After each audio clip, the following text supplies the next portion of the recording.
პოლონეთის პრეზიდენტმა ფიცი დადო და საპრეზიდენტო ვადის პირველივე დღე პრემიერ-მინისტრთან დაპირისპირებით დაიწყო. კაროლ ნოვროცკიმ პირობა დადო, რომ არ დაუშვებს ევროკავშირის წევრობის გამო პოლონეთის ეროვნული იდენტობისა და სუვერენიტეტის დაკარგვას.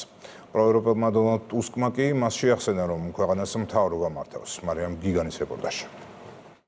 უარი ევროს და უარი ევროკავშირის მხრიდან შიდა სახელმწიფოებრივ საქმეებში ზედმეტ ჩარევას. პოლონეთის ახალი კონსერვატორი პრეზიდენტი აცხადებს, რომ მას ევროპული ბლოკის წევრობა სურს, თუმცა მხოლოდ ეროვნული იდენტობის და სუვერენიტეტის შენარჩუნებით.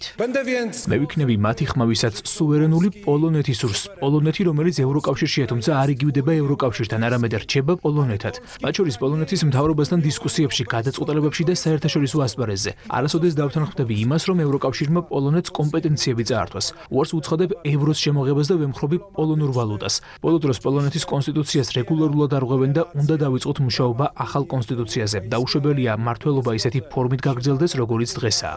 ნავროცკიმ საინაუგურაციო სიტყვაში აღნიშნა, რომ ის პოლონელმა ხალხმა მმართველი პარტიის საარჩევნო პროპაგანდისა და ტყუილების მიუხედავად აირჩია. პოლონეთის ახალმა პრეზიდენტმა ოპონენტებს მიუტევა კიდეც. ევროკავშირის მომხრე პრემიერ-მინისტრმა დონალდ ტუსკმა ნავროცკის განცხადებაში კონფრონტაციული ტონი ამოიკითხა და მის გეგმებს ილუზიები უწოდა.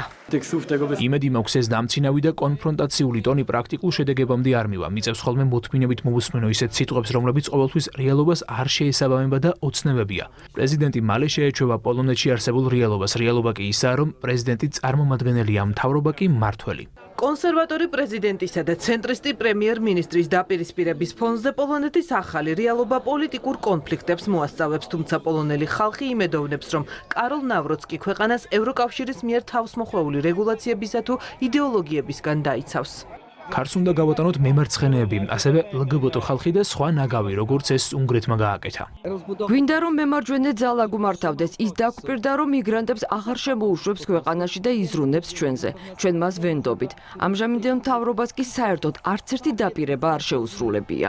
კაროლ ნავროცკი პრიორიტეტად ეროვნულ ინტერესებს მიიჩნევს და პრეზიდენტ დონალდ ტრამპის მხარდაჭერა აქვს. პოლონელმა ხალხმა ტრამპის პოლიტიკის მომხრე კონსერვატორი პრეზიდენტის არჩევით ევროპის მასშტაბით მზარდ ტენდენციას აუწყო ფეხი. ვაშინგტონ პოსტი წერს, რომ უნგრეთში ორბანი, სლოვაკეთში ფიცოს და პოლონეთში ნავროცკის მმართველობა ევროკავშირში პოლარიზაციის გაღრმავებაზე მიანიშნებს.